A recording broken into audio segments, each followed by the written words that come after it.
नमस्कार, आप देख रहे हैं इंडिया न्यूज स्पोर्ट्स। मैं हूं मनोज जोशी और 26 दिसंबर बॉक्सिंग डे का दिन जैसे जैसे करीब आ रहा है, धड़कने भारतीय क्रिकेट प्रेमियों की बढ़ना बहुत ही लाजमी बात है। और अगर भारतीय टीम के प्रदर्शन की बात करें या साउथ अफ्रीका के प्रदर्शन की बात करें, साउथ अफ्रीका अपने घर में कितनी बड़ी ताकत है, तो इन आंकड़ों से आपको बहुत कुछ स्पष्ट हो जाएगा। 2017 में भारतीय क्रिकेट टीम गई थी साउथ अफ्रीका के दौरे पर, और ऋतिक है मेरे साथ। जी बिल्कुल। ऋतिक, आप देख सकते हैं कि जिस तरीके से भारतीय क्रिकेट टीम साउथ अफ्रीका से हारी थी पिछला मुकाबला, एक मैच हम जीते थे, 2 मुकाबले हम हारे थे। जोहानिसबर्ग में हमने मुकाबला जीता था। उसके बाद देखें तो साउथ अफ्रीका ने 2018 में ऑस्ट्रेलिया को हराया 3-1 से। उसके बाद पाकिस्तान का क्लीन स्वीप किया, 3-0 से हराया। उसके बाद श्रीलंका की टीम से 0-2 से हारी है ये टीम, ये एक काबिले गौर पॉइंट है। बिल्कुल सर। और इंग्लैंड से भी 1-3 से हारी, यानी वो जो समय था ना 2019 और 2020, वो बहुत अच्छा नहीं रहा साउथ अफ्रीका के लिए अपने घर में, क्योंकि भारतीय टीम तो लगातार जीतती आ रही थी अपने घर में, लेकिन साउथ अफ्रीका की टीम लगातार हार का सिलसिला शुरू हो गया था। श्रीलंका से हारे, और उसके बाद ये टीम इंग्लैंड से भी हारी 1-3 से, और फिर उसके बाद श्रीलंका को से उन्होंने अपनी हार का पुराना हिसाब भी चुकता किया 2020-21 में। पिछले साल की बात है, और ये टीम विजयी रही थी। तो अब यहाँ पर ये एनालाइज करना बहुत ज़रूरी है कि 2019 में श्रीलंका से जो 0-2 से हारे हैं और इंग्लैंड से 1-3 से हारे हैं, तो ये कुछ ऐसी चीज़ें हैं जो भारतीय प्रदर्शन का मनोबल बढ़ाती हैं। और ऐसी क्या बातें हैं कि जिस पर हमें काबिले गौर करना चाहिए कि अगर श्रीलंका हरा सकता है साउथ अफ्रीका को साउथ अफ्रीका में, और पहली एशियाई टीम बन सकता है, तो वो काम तो भारत भी कर सकता है। जी बिल्कुल सर। बात करेंगे, जब इंडिया ने 2017-18 में टूर करा था साउथ अफ्रीका, तब भी इंडिया कुछ खास नहीं खेल पाई थी, बिल्कुल भी। इन जोहानिसबर्ग के टेस्ट को छोड़कर। जी जी बिल्कुल बिल्कुल सर। हाँ। उसी की बात मैं जोहानिसबर्ग की बात कर रहा हूँ। वहाँ पे उनकी पिचेस पे सपाट पिच थी और काफ़ी स्पिन और इन स्विंग और रिवर्स स्विंग देखने को काफ़ी मिला था, जिस पे हमारे बैट्समैन ढेर हो गए थे उसके खिलाफ। तो सर हम एक और बात करेंगे कि साउथ अफ्रीका के खिलाफ इंडिया का कुछ ऐसा भी रिकॉर्ड भी सही नहीं रहा। वो 7 मैचों में से 6 हारे हैं और हमने 1 ड्रॉ करा है। 3 मैच हम लोग ओवरऑल जीते हैं 29 साल में, 20 मुकाबले हुए हैं, हम 3 मुकाबले हम जीते हैं, 10 मुकाबले वो जीते हैं। मुझे लगता है अगर पुराना आकलन सब कुछ किया जाए तो वो बहुत ज़्यादा न्याय संगत नहीं होगा, क्योंकि उस वक्त के हालात अलग थे, आज के हालात बिल्कुल अलग हैं। आज हमें बस अगर हम 2018 से ही आकलन कर लें तो मुझे लगता है काफ़ी खिलाड़ी साउथ अफ्रीका के बदल भी चुके हैं, लेकिन काफ़ी खिलाड़ी हैं भी। डीन एल्गर से लेकर तमाम खिलाड़ी जो है उस वक्त भी मौजूद थे, और भारतीय टीम में भी कई खिलाड़ी मौजूद हैं जो 2018 में भी गए थे। लेकिन ये अपना जो हमारे जो प्लेयर हैं श्रेयस अय्यर, ये पहली बार जा रहे हैं। और उसके अलावा अगर आप देखें तो जो हमारे ऑलराउंडर हैं, fast bowling allrounder Shardul Thakur, उनका भी पहला दौरा होगा। सर श्रेयस अय्यर की बात करें, जिनकी उनकी फॉर्म इतनी अच्छी चल रही है, उन्होंने 100 न्यूजीलैंड के खिलाफ उन्होंने 105 मारे और 65 मारे। उसके हिसाब से सर चौथे नंबर पे श्रेयस अय्यर या हनुमा विहारी को देखा जाएगा। बिल्कुल बिल्कुल, ये तो टीम के सिलेक्शन की बात हो गई, लेकिन हम इस वीडियो में हमारी कोशिश यही है, ठीक है, ये भी एक अच्छा वैलिड पॉइंट है बिल्कुल कि किसको टीम में रखा जाए। वो थोड़ी बहुत स्पिन बॉलिंग भी कर लेते हैं। हनुमा विहारी तजुर्बा भी है, इंडिया ए की तरफ से वो खेल भी चुके हैं। साउथ अफ्रीका ए के अगेंस्ट 3 हाफ सेंचुरी बनाकर आए हैं अभी पिछले महीने। बिल्कुल सर। तो कंसिस्टेंट परफॉर्मेंस तो है ही, उनको लेकर वाकई एक कड़ी प्रतियोगिता आपको देखने को मिल सकती है। और अगर हम इसकी बात करें श्रीलंका दौरे की, तो मुझे याद है लसित एम बुल्डेनिया, आपने शायद नाम भूल गए होंगे, मैं तो बिल्कुल भूल गया था इनका नाम। ये एक लेफ्ट आर्म स्पिनर हुआ करते थे, और इन्होंने 5 विकेट हॉल किया था साउथ अफ्रीका में जाकर। जी।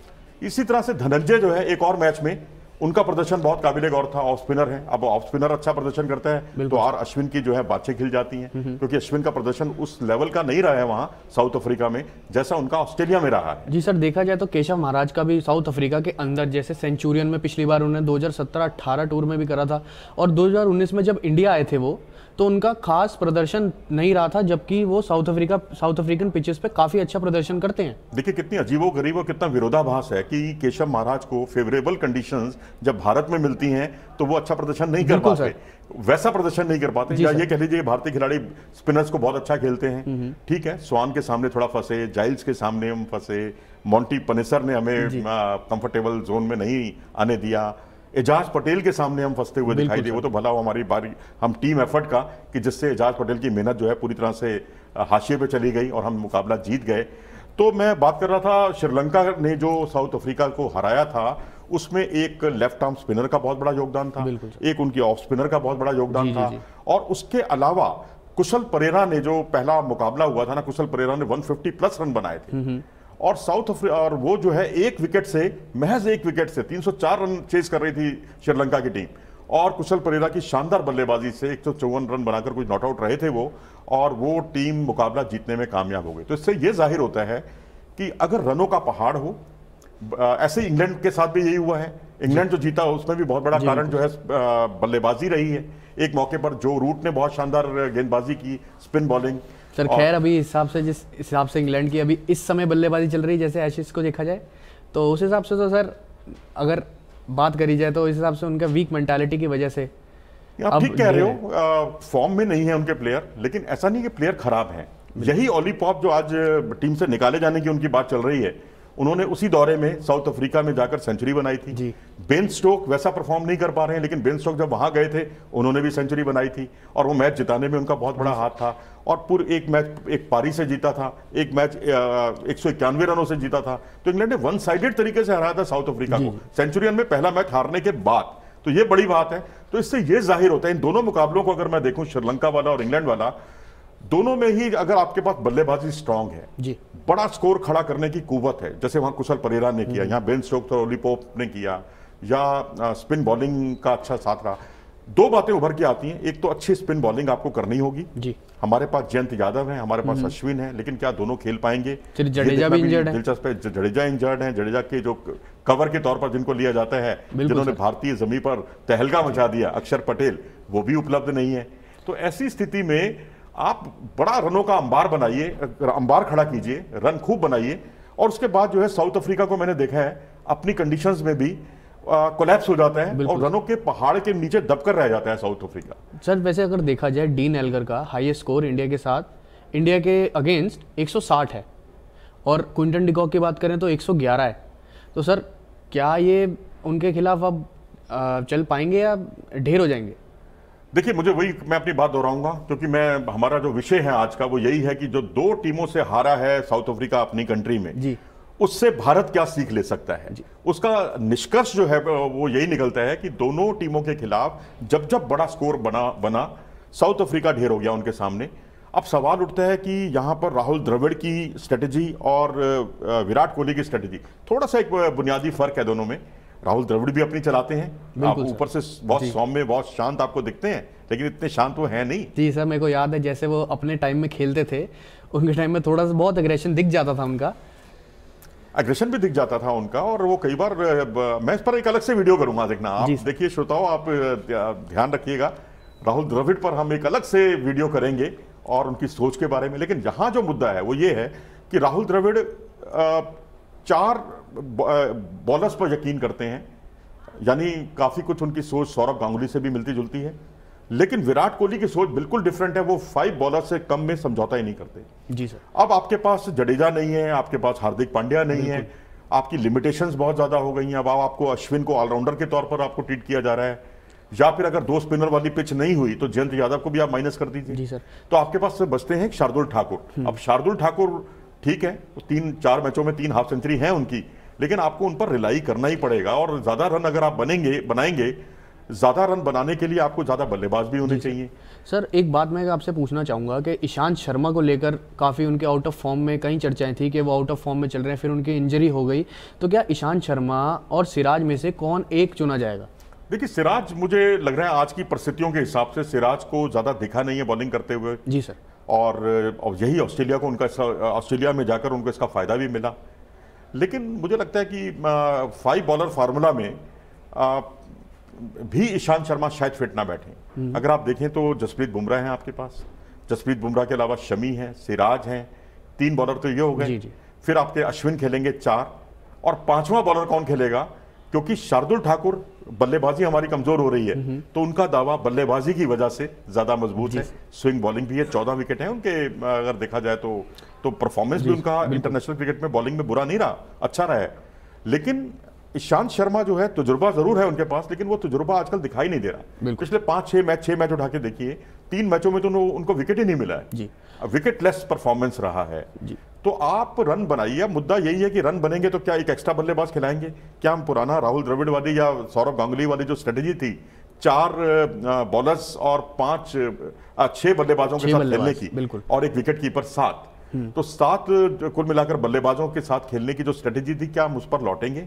क्योंकि पुराना तजुर्बा जो है श्रीलंका और इंग्लैंड का साउथ अफ्रीका को हराने का, वो तो यही बयान करता है कि आप जितना रन बनाएंगे, रनों का पहाड़ खड़ा करेंगे।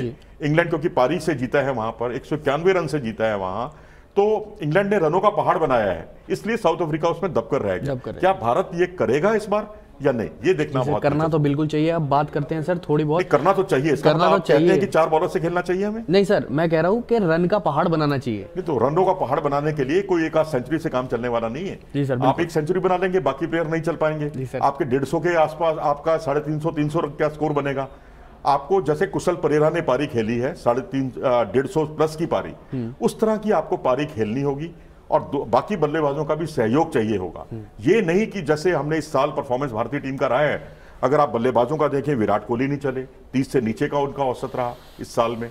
और उसके अलावा अगर हम देखें तो चेतेश्वर पुजारा का परफॉर्मेंस वैसा नहीं रहा जिस तरह के लिए वो जाने जाते हैं। अजिंक्य रहाणे का परफॉर्मेंस वैसा नहीं रहा। अब अजिंक्य रहाणे के तो खेलने पर भी सवाल खड़ा हो गया कि क्या उनको टीम में 11 में जगह भी मिलेगी कि नहीं मिलेगी। जब आपकी बल्लेबाजी जूझ रही है, जब बल्लेबाजों से रन नहीं बन पा रहे हैं, तो ऐसी स्थिति में क्या अतिरिक्त बल्लेबाज खिलाना टीम के लिए कितना उपयोगी साबित होगा? क्या 4 बॉलर का फार्मूले पर हम लौटेंगे? क्योंकि परिस्थितियां, हालात तो बहुत कुछ यही बयान करते हैं कि आपको रनों का अंबार लगाना होगा। अगर आपके प्लेयर्स नहीं चल पा रहे हैं और उसके बावजूद अगर आप एक सेंचुरी बनाते हैं, कोई एक बल्लेबाज एक सेंचुरी बनाता है, तो आपका स्कोर 400 तक पहुंचने वाला नहीं है। आपको 350 प्लस तो स्कोर खड़ा करना ही होगा हर मैच में। और जब आप इतना बड़ा स्कोर खड़ा करेंगे, तभी आप रनों के पहाड़ में दबाव बना सकते हैं और आपके बॉलर्स जो हैं उन पर प्रेशर टैक्टिक्स से वो सब कर सकते हैं जो इंग्लैंड ने किया था साउथ अफ्रीका के खिलाफ। जी सर, साउथ अफ्रीकन साइड की हम बात करेंगे कगिसो रबाडा की वर्सेस इंडिया के आंकड़े। उन्होंने इंडिया के खिलाफ मैच खेले हैं 9 इनिंग्स 15 विकेट उनको मिले हैं 24। Best bowling figure in an innings में सर 3 विकेटें उन्होंने चटकाई 34 रन देकर, और तो पूरे मैच में 108 रन देकर। तो इसका मतलब है कि साइकोलॉजिकली उनका प्रेशर जो है, दबाव रहता है भारतीय बल्लेबाजों पर जी, बिल्कुल, क्योंकि वो कंसिस्टेंटली अच्छा प्रदर्शन करते हैं। आईपीएल में भारतीय खिलाड़ियों को बहुत करीब से वो जान भी गए हैं, समझ गए हैं कि कहाँ गलती है, कौन सा खिलाड़ी कहाँ फंसता है। यही साउथ अफ्रीका, ऑस्ट्रेलिया जैसी जो प्रोफेशनल टीमें हैं, उनकी स्ट्रेटजी रहती है कि बल्लेबाज के हिसाब से रणनीति बनाना, और वही कुछ रबाडा का देखने को मिला। T20 में हालांकि थोड़े महंगे साबित होने लगे हैं वो, लेकिन जिस तरह से वो टेस्ट क्रिकेट में सधी हुई गेंदबाजी करते हैं, सटीक लाइन लेंथ पर बॉल करते हैं, एक टिप्पे पर लगातार बॉल करते हैं सर, ये तो देखना पड़ेगा। तो ये सारी चीजें जो है ना, उनको बहुत अलग साबित करती हैं। और अब ठीक है, नोरकिया नहीं है, लेकिन रबाडा तो है ना, रबाडा है। और साथ में सर मैं बात करूंगा जिन्होंने अभी तक साउथ अफ्रीका के लिए सिर्फ खेला ही 10 मैचेस खेले हैं, कुछ ज़्यादा नहीं खेला है। डुआन ओलिवियर की बात करूंगा, वो ओवरऑल उनका आंकड़ा है, इंडिया के खिलाफ उन्होंने अभी तक नहीं खेला है। उन्होंने 10 मैच खेले हैं, 20 इनिंग, विकेट उनके 48 अभी तक, और बेस्ट बॉलिंग फिगर हो गई सर उनकी 37 रन देकर। देखिए, बहुत कुछ डिपेंड करता है कंडीशंस के ऊपर। अगर आपको कंडीशंस अनुकूल मिलती हैं, अब वही अश्विन जो है भारतीय जमीन पर जब बॉलिंग करते हैं तो उनके आंकड़े चौंकाने वाले होते हैं। 50 विकेट्स लेते हैं, वो फास्टेस्ट होते हैं, फास्टेस्ट इंडियन। 100 विकेट होते हैं तो वो फास्टेस्ट इंडियन होते हैं। तो आप जितने भी अनुपात आप देखेंगे ना, 425 तक का, 400 तक का, वो सब में वो फास्टेस्ट रहे हैं जहां तक इंडियंस का सवाल है। और कुछ एक मौकों पर तो वर्ल्ड में भी वो सबसे ऊपर रहे। तो इसलिए कंडीशंस जो है ना, वो अगर या तो सारी कंडीशंस में परफॉर्मेंस करने की कुव्वत रही हो। जेमिसन ने जो शुरुआती 50 विकेट लिए हैं, उसमें ज्यादातर जो है अपनी कंडीशंस में लिए, लेकिन भारत में भी आकर उन्होंने अपनी उपयोगिता दिखाई है। तो अब इस खिलाड़ी का पता चलेगा कि ये जब बाहर जाता है, इंडियन सब कॉन्टिनेंट में कैसा परफॉर्मेंस करता है, तो वो देखना बहुत दिलचस्प होगा। लेकिन फिलहाल क्योंकि आपका पॉइंट वैलिड है, साउथ अफ्रीका में सीरीज हो रही है, तो साउथ अफ्रीका में बेशक नोरकिया नहीं है, लेकिन तेज गेंदबाजी उनकी बहुत बड़ा एसेट होगा। और हमारे बल्लेबाज कैसा परफॉर्म करते हैं साउथ अफ्रीका की गेंदबाजी के सामने, वो एक मैं तो कहूँगा निर्णायक पहलू होगा। क्योंकि हम अच्छा करेंगे, ज्यादा रन बनाएंगे, रनों का पहाड़ बनाएंगे, तभी साउथ अफ्रीका को दबाव में ला सकते हैं। अगर हमारी टीम ही 250 रन 200 रन, क्योंकि जितने मैच आप देखेंगे ना, पिछली बार जब भारतीय टीम गई थी साउथ अफ्रीका के दौरे पर, तो मैचेस ज्यादातर लो स्कोरिंग मैच हुए हैं। शायद 5 बॉलर्स वाला जो फार्मूला है वो भी एक इसका कारण रहा हो। तो क्या हम उसको तिलांजलि देंगे या नहीं, आप भी कमेंट सेक्शन में जरूर लिखें कि 5 बॉलर फार्मूला कितना कारगर है। हालांकि इसी फार्मूले से हमें ऑस्ट्रेलिया को हमने 2 बार हराया है, इंग्लैंड से भी बढ़त बनाई है हमने इसी फार्मूले से। लेकिन राहुल द्रविड़ का जो फार्मूला है, राहुल द्रविड़ की कप्तानी में भी साउथ अफ्रीका पर एक जीत हासिल हुई है। शिरसंत ने बहुत ही बेहतरीन गेंदबाजी की थी उस मैच जी सर, याद है मेरे को। तो हम जो पिछला मैच जीते हैं, अगर आप उस पर काबिले गौर करो, जो हमने साउथ अफ्रीका को जोहानिसबर्ग में हराया था, उसमें 5 फास्ट बॉलर खेले थे, कोई स्पिनर नहीं खेला था। अगर स्विमिंग कंडीशन है, देखिए एक जमाना था जब हमें डराया जाता था ग्रीन टॉप देकर जी, लेकिन आज ग्रीन टॉप देते हुए टीमें हिचकिचाती हैं साउथ अफ्रीका, क्योंकि जो ऑस्ट्रेलिया और इंग्लैंड का जो तजुर्बा रहा है ना भारतीय टीम का, हमारे पास ऐसे बॉलर हैं जो ग्रीन टॉप का उनके गेंदबाजों से ज्यादा फायदा उठा सकते हैं। जी बिल्कुल सर। जसप्रीत बुमराह की बात करेंगे sir, Jasprit Bumrah green top पे बहुत सक्सेसफुल बॉलर माने जाते हैं। जिस तरीके से उनका बाउंस आता है उस विकेट पर सर, काबिले तारीफ है। और साथ ही रबाडा का इन दोनों के कंपैरिजन में जो बाउंस आता है सर, बिल्कुल काबिले तारीफ है इन दोनों। देखिए मुझे उनकी इतनी खतरनाक होती हैं, मुझे लगता है रबाडा की से ज्यादा खतरनाक बाउंसर बुमराह की जो बहुत ऊंचाई पर नहीं होती, बिल्कुल कंधे की ऊंचाई से थोड़ी सी ऊपर होती है। हाई लेवल बल्लेबाज जो है उसमें या तो डक करे या उस पर हुक खेलने जाए, थोड़ा सा दुविधा में रहता है, तो उसमें उनको विकेट भी मिलते हैं। और वो भी जब क्रॉस आती है ना बॉल, तो वो और भी ज्यादा उनकी खतरनाक होती है। तो अब आप देखिए उस दौरे में भुवनेश्वर कुमार थे, शमी थे, बुमराह थे, 3 तो ये हैं फ्रंटलाइन बॉलर, और उसके अलावा ईशांत शर्मा थे, और फिर 5वें बॉलर जो थे हार्दिक पांड्या थे। तो 5 फास्ट बॉलर के साथ भारतीय टीम बिना स्पिनर्स के साथ, मुझे तो 83 वर्ल्ड कप याद आ गया, कितने मैच थे भारत जो है बिना स्पिनर्स के खेला है, और उसमें लगातार भारत ने जीत हासिल की। और सारे हमारे फास्ट बॉलर हुआ करते थे, कपिल देव, मदन लाल, अब 83 फिल्म भी आ रही है, अब उसमें आप देख सकते हैं उसको, और वो नज़ारा जब आपके पास कपिल देव थे और उसके बाद बलविंदर सिंह संधू थे, मदन लाल थे, तो आपके पास एक से बढ़कर एक। सुनील वाल्सन जो फास्ट बॉलर थे, उनको मौका ही नहीं मिला, वो बेचारे बाहर ही बैठे रहे। तो इस तरह से स्पिनर्स में हम कीर्ति आजाद से ही काम चला देते थे, मोहिंदर अमरनाथ भी मीडियम फास्ट बॉलिंग करते थे, तो चौथे फास्ट बॉलर वो थे। तो हमारे पास रेगुलर स्पिनर ना होते हुए भी हम लोग वर्ल्ड कप जीतने में कामयाब रहे। और इसी तरह जोहानिसबर्ग में भी बिना स्पिनर्स के हम लोगों ने मैच जीता है। तो अब हमारी फास्ट बॉलिंग में ताकत है, दम है, और उसके मुझे लगता है कि अब वो वक्त आ गया। डीन एल्गर ने तो साहब अभी जो उनका बयान आया है ना, वो उसमें उन्होंने जसप्रीत बुमराह को लेकर कहा है कि हर कंडीशन पर ये बहुत ही बेहतरीन गेंदबाजी करने का मादा रखते हैं, और हमें थोड़ा इसको संभल कर खेलना होगा। हालांकि अश्विन को थोड़ा सा अंडर एस्टिमेट कर गए उनके पुराने आंकड़ों को देखते हुए कि साउथ अफ्रीका में बहुत ज्यादा प्रभावित नहीं किया उन्होंने। तो मुझे लगता है कि ये जो अंडर एस्टिमेट करना है ना, ये भी उनको कहीं भारी ना पड़ जाए। तो मेरे ख्याल चर्चा को यही विराम देते हैं। तो ये हमारा जो आंकड़े हैं साउथ अफ्रीका में, क्योंकि सीरीज हो रही है साउथ अफ्रीका में, साउथ अफ्रीका का प्रदर्शन कैसा रहा है आप देख सकते हैं। ऑस्ट्रेलिया और पाकिस्तान और श्रीलंका को उसने जहां पराजित किया, तो वहीं उससे पहले श्रीलंका से वो पराजित भी हुआ और क्लीन स्वीप हुआ, और एक तरह से कहिए 0-2 से वो पराजित हुआ साउथ अफ्रीका, जिसमें कुशल परेरा का बहुत बड़ा योगदान था, एक लेफ्ट आर्म स्पिनर का बहुत बड़ा योगदान था, और एक ऑफ स्पिनर जो है धनंजय का बहुत अच्छा योगदान था। इंग्लैंड के खिलाफ अगर हम देखें तो उनकी फास्ट पेस बैटरी तो चली, लेकिन रनों का अंबार लगाकर उसने जो है एक तरह से हाशिए पर धकेल दिया इस टीम को, साउथ अफ्रीका को। वो काम हम भी कर सकते हैं, लेकिन यहाँ एक आध सेंचुरी से काम चलने वाला नहीं है। आपको लगातार 350 रन बनाने होंगे, 350 प्लस स्कोर खड़ा करेंगे तो साउथ अफ्रीका को आप कम स्कोर पर ढेर कर सकते हैं, और यही एक फलसफा हो सकता है भारत का साउथ अफ्रीका में टेस्ट सीरीज जीतने का। जी, आप कितना इत्तेफाक रखते हैं मेरी इन सब बातों से? अपने विचार हमें कमेंट सेक्शन में ज़रूर दें, और अगर आपको ये वीडियो पसंद आया हो तो इसे लाइक करें और हमारे चैनल को सब्सक्राइब करना ना भूलें। नमस्कार।